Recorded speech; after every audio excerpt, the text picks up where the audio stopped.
গোস্তের আচারের নাম শুনছেন কখনো? জীবনে তো কত রকমের এই আচার খাইছেন বা দেখছেন। আসলে এটা হচ্ছে গোস্তের আচার। চকবাজারের ইফতার বাজারে এসে ভিন্ন রকমেরই একটা রেসিপি দেখলাম।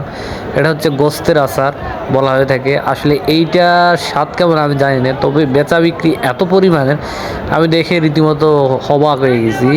আসলে এই গোস্তের আচারের এত পরিমাণের বেচা বিক্রি আর এত চাহিদা, দেখতে আসলে অসাধারণ, মানে সুস্বাদু, দেখতেই মনে হয় যে আসলে লোভনীয় একটি খাবার।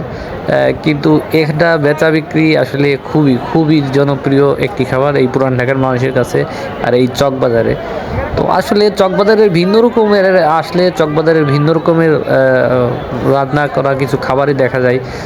অনেক রকমের খাবার আছে, তবে গুণগত মান কেমন জানি না সঠিক, তবে দামটাও একটু নাগালের ভিতরেই আছে। অনেক দাম না।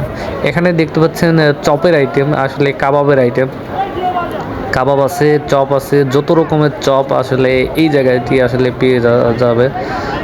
বিভিন্ন প্রকারের চপ বা কাবাব, অনেক প্রকারের কাবাব, যত প্রকারের কাবাব আছে আসলে আমি নিজেও নাম জানি না, তবে যত প্রকার কাবাব হয় আর কি এই পুরান ঢাকার এই চক বাজারে আসলে পেয়ে যাবেন।